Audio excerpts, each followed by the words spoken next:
minute mark. And then for the next 10 minutes of the dive, it just holds you in that delta. And then when you when the immersion comes on, it continues to hold you there. But we figure by that time it's time to just sort of float away. So we reduce the amount of oral stimulation, auditory stimulation that you have by getting rid of the crystal bowls and just having the rain, so you can kind of disappear a little more easily. The rain is kind of like an oral Gans field.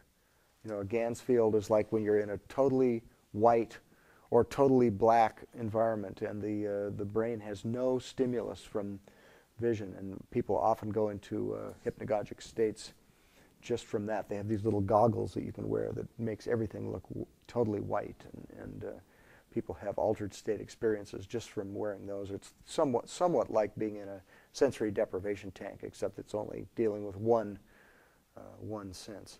But anyway, that's the reason why we do that. And is the low frequency rumble you slightly hear, is that the holosync sound? That is the holosync. That is the holosync. Incidentally, I have hooked myself to biofeedback machines while doing the dive. Uh-huh. And had it monitored. And in fact, you do get external validation of what's happening to the brainwaves. They do go down. They do descend in exactly what they were. So you've hooked yourself up to an EEG while you listen to the dive, and as your brainwaves slowed, it was demonstrated on the EEG machine, which is for those of you who don't know, is a device for measuring electrical patterns in the brain. So, yeah, I have done that myself a number of times. In fact, the first time that I did that, the only soundtrack I had was a delta soundtrack. It didn't have anything going down. You know, one of the reasons we say always listen to the dive first is because if there's a big difference between where you are, where your brainwaves are, and where the soundtrack, where the holosync is, if we just put delta on and you were in your regular beta, sometimes instead of going into that delta, instead of it entraining you into that delta, it will entrain you into a multiple of it. So if it was a 3 cycle per second delta, you might end up in a 6 cycle per second theta, or a 12 cycle per second alpha, for instance. So we always tell people to listen to the dive first so that it will gradually take you down to where you want to be. I was listening like 5 or 6 hours a day, and I was probably, you know, bumbling around with a lot of delta all the time. And so I sat down in this chair, and they put the electrodes on, and they put this tape on that had 1.5 cycle per second delta, which is very low. And I put on the headphones, and they turned this machine on, and within about 3 seconds, it was just showing this delta thing. And this guy that was operating this machine, who had probably seen brainwave patterns from lots of people before, he just fell off his chair. I've never seen anything like this. This is amazing that this could do this. It wouldn't have been amazing to him if he'd read all the research on it, because they've been doing this for a long time. You know, that was probably in 1986 or something like that that I did that. But so, anybody else have a question? You already know everything. Oh, okay, Brett. There's some you were talking about biofeedback before, and talking about people who are deficient in certain brainwave levels, and that causing particular problems. And I know that there are some biofeedback people who create customized soundtracks to supposedly based on an individual's particular brainwave activity. What is your experience in terms of the work that you've done in terms of holosync, and that being more or less not standardized but more generalized? So you're asking, I'm trying to paraphrase this again for the folks at home. You're saying that some biofeedback approaches look at a person's brain waves, see a certain deficiency or an inability to produce certain brain waves, and then work on creating those particular brain waves. And Holosync appears to be more generic. How do I reconcile those two? Is that a fair synopsis of the question? I don't believe, as I sort of alluded to earlier, I do not believe that the goal is to get into certain brainwave patterns. Although that is part of the process, and it does happen. And one of the things that happens as a result of doing this kind of work is that you do develop an ability to volitionally go into alpha when what you're doing requires alpha, or theta when it requires theta, or whatever. You develop this plasticity, you might call it, in the brain that allows your brain to go to whatever it needs to go to in order to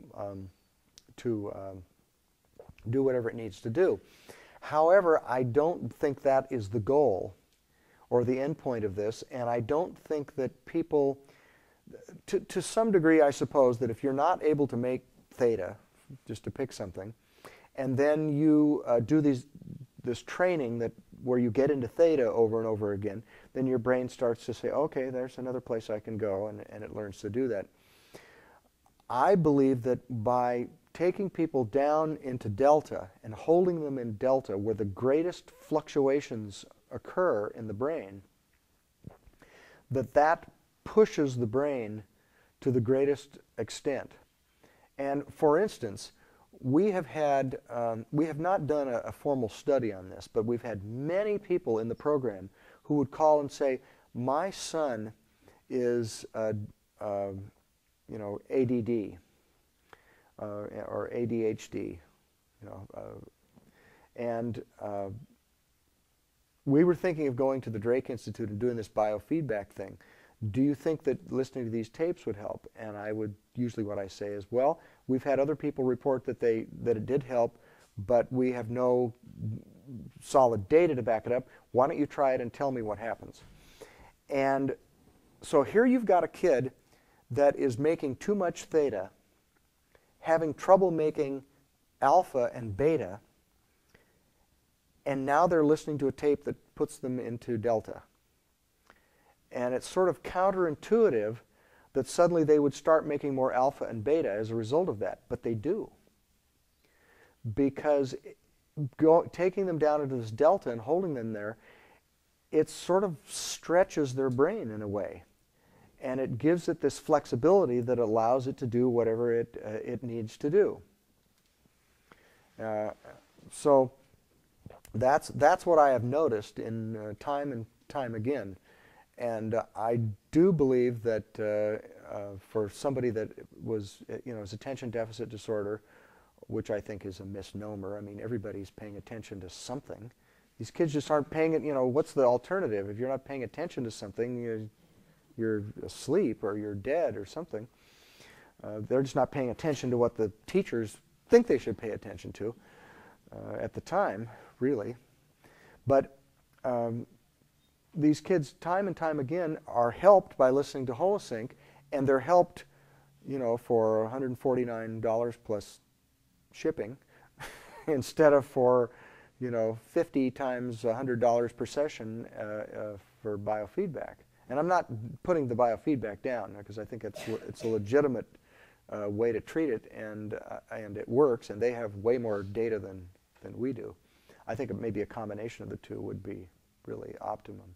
So let me see here. What else do I have to tell you about to finish up today? The question often comes up, why does the brain, after you meditate in some way and synchronize the brain and get into this state where everything feels great and you're experiencing things in a more unified way, why does the brain then go back to being lateralized again?